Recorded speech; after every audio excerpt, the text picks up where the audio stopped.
Welcome back to my channel FME English. Today I will explain you a drama film from 2019 based on true events entitled Dark Waters. Spoilers ahead, watch out and take care. A car can be seen driving in the middle of the night. It stops next to a tall fence and a few teenagers come out immediately jumping over the fence. They find a lake where two of them skinny dip. Suddenly, they are told to get out of the water by two men in a boat that are spraying the water with some kind of substance. More than 20 years later, in a few states over a group of partners in a law firm gather in a conference room to welcome a new partner, Rob Bilott. Meanwhile, two farmers walk into the offices of the firm and demand to speak to him. His secretary goes to fetch him out of the meeting and takes him where the men are waiting. They explain that they are acquaintances of his grandmother who told them that Rob is an environmental lawyer and they really need his help. One of the men tells him to watch the tapes they've brought, but Rob refuses them, explaining that he defends big corporations. The men leave and he returns to the meeting. His boss, Tom Turf, asks about the trouble, but Rob brushes it off that night. Rob is back home with his wife and child having dinner. He seems troubled. The next day he drives to West Virginia to see his grandmother and investigate the case. They talk about the farmers that came to see him in his office, and she tells him that she used to take him and his sister over to their farm. When they were little, he drives over toward the farm and on the way sees a landfill named Dry Run. The man takes him inside of his house and immediately starts showing him abnormal organs taken from his cattle, which shows sickness and deformations. Next he takes him to a creek where his animals drink the water, showing him strange white rocks inside, saying those are some kind of chemicals that are poisoning his cattle. Rob turns around and sees only two cows. The man takes him to the rest of cattle buried in an adjacent field. He's lost hundreds of cows. Rob is concerned to learn that DuPont, the chemical company which owns the landfill, hasn't explained anything to the man nor reacted to any of his worries about the chemicals in the creek. Rob attends a work dinner with the president of the DuPont company, which his firm has been a friend of for a long time. After dinner, he goes up to the president and asks him about the landfill. The president diplomatically ends the conversation saying he will surely look into the matter sometime later. Rob comes back to the man's farm and brings him an evaluation. The report of the farm and cattle says that the animals have died from inadequate care, which angers the farmer who's convinced otherwise. As they argue, one of the cows starts behaving strangely and is about to charge on them. Rob gets in the truck and the man stays back. The county charges and he shoots her. Later Rob drives back through the town and notices that the entire place is owned by the chemical company. Back at the office, he shows his boss the videotapes.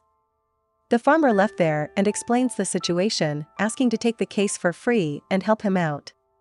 Because the local lawyers are afraid of the company, his boss reluctantly agrees but tells him to keep the case on point. That day Rob has a telephone call with the president of the company telling him that he's suing them and asking for more reports on the landfill. He's told that he'll get the reports. The report arrives 1 year later. Rob is missing a party at his own house. Going through the documents, he finds different things inside that look suspicious, with the acronym PFOA showing up multiple times. He searches for its meaning back at the office with no results. One of his colleagues comes in and they talk about the case. Rob is worried that the company is doing something illegal and hiding it, dumping chemicals which they are not disclosing to the Environmental Protection Agency. His colleague doesn't know what PFOA stands for either. Meanwhile, the president starts dodging his calls. Later that night, Rob attends the Ohio Chemical Alliance Awards dinner with his wife. He looks for the president of DuPont throughout the event, and when he finally sees him, he goes over to confront him.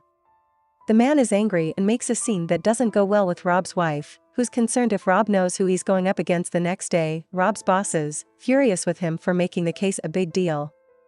Court-ordered documents for the case arrived at the office. DuPont is trying to bury Rob in materials and reports, but he's determined to find out what is going on. So he starts going through them alone. He finds the acronym PFOA again with the addition of C8. Meanwhile, the farmers are getting slack back in their town for suing the chemical company because it's the top employer in the area. Rob meets with a chemist to ask him about the things he's found. The chemist tells him that he hasn't heard of PFOA, but something similar. It stands for a synthetic compound. Made in a lab. When Rob asks him what would happen if the compound is ingested, the chemist can't believe the question, saying that's like asking what would happen if you ingest a tire one more year later. Rob is getting deeper in the case as he realizes that DuPont isn't just poisoning cattle, but the people as well. The chemical he's found on the document is in the town's water. He finds documents that confirm the suspicion. Meanwhile, back in West Virginia, the farmer that called Rob is seeing a doctor because he's been sick. For a long time, when he gets back home with his wife, they find out that their documents have been ransacked and the samples from the cattle stolen. DuPont is threatening them and the farmer is desperate to protect his family. Soon after, Rob makes an even more terrifying discovery. Rob is back home and he tells his wife that DuPont is poisoning everyone, their baby included. His wife doesn't want to accept it, but he explains it to her. The chemical he's been investigating was created during the Manhattan Project in World War II. After the war, some companies realized that they can use the same chemical in other products. DuPont was one of them. They took the chemical, renamed it C8, and made a coating for pans called Teflon. The coating is made in a factory in West Virginia, and the company knew it was poisonous, dating back from the 60s. Rob tells his boss the same information about DuPont and the way in which they tried to cover up the toxic C8 sludge over the years. He's discovered that the company not only knew, but made experiments that had shown deformations in monkeys and rats as well as their offspring. DuPont knew the same thing was happening with their workers and their babies, but covered that up as well. The company knew what the product and byproducts were doing, not just to their workers, but to the consumers of the products as well, and the product was everywhere, from pens to paints and fabrics. Rob's wife goes into labor, and when the baby is born, he asks the nurses if it has any visible deformations, like the ones he's read about in the files. They tell him the baby is perfect. After some time, Rob and his boss confront the president of DuPont. He tells him he knows everything about C8 and how far the contamination has gotten. Later, he informs the farmer about it as well. The farmer doesn't want to settle in a civil case, thinking that the world needs to know what the company has done. Rob tells him that there is no way to fight the company in court since they're too powerful. They argue and the farmer tells him that both him and his wife have cancer. Nevertheless, Rob convinces him to take the settlement and they sign the papers with the president of the company. But in the meantime, Rob has leaked all the information about DuPont to the relevant institutions and has signed up to testify in the case that those governmental departments have filed against the company. His boss is furious with him, but wishes him good luck in Washington. Later, Rob is testifying. They're asking the departments to do something about the situation with the contamination. 1 year later, in 2001, Rob, his wife and one of his colleagues are called in the home of the Kitchens who've gotten a letter from DuPont. The couple tells them about their family members that have worked for the company and died of cancer, but also about other people they have known suffering the same fate. The latest information prompts Rob to present his law firm with a potential class action case in which they would be representing the people directly hurt by the company. He bases the case around a legal loophole that DuPont have set themselves based on self-regulation and medical monitoring. The partners in the firm are divided, with some thinking that the company isn't in the wrong and others staying on Rob's side. The boss of the firm defends Rob and the case, arguing they should do the right thing and nail DuPont for their crime. The next year, the case finally goes to court together with Harry Dietzler on Rob's side. DuPont files a motion to dismiss the case since new regulations about contamination have been put in place overnight, changing the course of Dietzler and Rob's legal case. The official that's there to testify is seen sitting next to the president of the company and later is accused by Dietz, or that she might as well be working for them. 1 more year later, Teflon becomes a popular topic on the news in America and in the world, with more and more alarming information coming to light about the substance. The Kitchens also get threatened when one of their houses gets burned down. They were lucky enough that was the empty one. Another year later, the battle continues. The chairman of the DuPont company is being deposed by Rob for the case.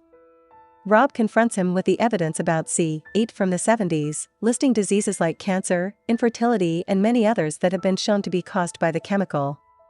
He continues to show him documents about their own experiments they'd been trying to hide and deny doing in the first place.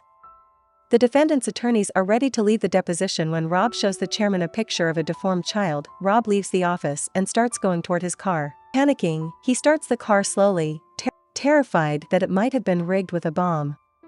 Sometime later, DuPont has been fined by the EPA to pay $16 million in damages, but the damages the company needs to pay to the class with members is being mediated by a third party which implements an independent science panel to determine the medical monitoring aspect of the lawsuit that day. Rob and his two colleagues are celebrating. One of them is very suspicious about the outcome from the science panel, thinking that people from the case won't show up for their examinations and will take money from a settlement with DuPont. Rob comes up with the idea to check their blood first and give them their money after that so they can show what the company has done and stop their actions in the future. Some years later, the blood tests are ongoing as Rob drives into the West Virginia town. Many people have gathered to be tested at a mobile laboratory. Rob walks inside and is greeted by the doctor who tells him that his plan worked. Interestingly, a woman who is getting a test still believes that DuPont haven't done anything. It's Christmas and Rob is celebrating with friends and family. He gets a call from his colleague informing him that 69,000 people have been tested, gathering an insane amount of data they needed. 11 years since the beginning of the case, the farmer has died and Rob attends his funeral with his family. After the funeral, they go to a local diner. When a man approaches them and tells Rob that his brother has also died from cancer, they leave and drive by the unemployment office, where many people can be seen, some of them angry with Rob. Later, the Creekers call him to tell him that they have trouble with the locals, blaming them for being part of the case. Angry that the case seems endless. The wait for the results of the analysis of the data is taking forever. One more year later, Rob is seen having breakfast with his wife and 3 sons. The kids leave for school and he wonders if they can still afford their Catholic school. His wife gets angry with him because he has been obsessing with the case for so long and has no idea what has been going on with their family. She storms out later that day. Rob argues with his boss about the case. He explains that all the other governmental instances have given up on the problem with DuPont, and that this case is the only thing left that can fight the company. As they argue, Rob starts shaking uncontrollably while his boss informs him that he will receive another pay cut. Rob gets a seizure and falls on the ground. They take him to a hospital and are performing tests. Later, his wife and boss are there waiting for the results. A doctor comes in and explains that he is at some kind of neurological problem. When she leaves, Rob's wife and boss have a conversation in which she tells him that he needs to start treating him properly because he has been fighting in a way none of the two can understand. One more year later, the family is seen in a church after they go to a gas station. When Rob finally meets Bucky, the deformed child from the pictures he's been seeing all these years. The next day, he goes to the office. He looks devastated, defeated. Ethan. He's seen sitting on his desk when he hears his phone ringing and answers. The call is from the doctor from the science panel instituted 7 years before. She informs him that the data has finally been analyzed and it shows the precise link of the DuPont contamination to 6 categories of serious illness. Thanks to his work, the people that might get sick can seek compensation from the company. Rob appears to have one. He drives home and tells his family the news they are seeing celebrating in a restaurant. When Rob gets another call, the news he gets is terrible. DuPont is fighting against the findings of the science panel. He thinks it's over, that he's lost. Companies like DuPont always win and the little people always lose. So it's those people he needs to protect. It's 2015, a court adjourns and the judge takes his seat.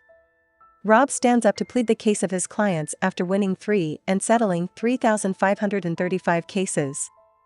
Rob Bilott is still fighting. Thanks for watching. Make sure to subscribe and turn on notifications so you can watch more videos like this.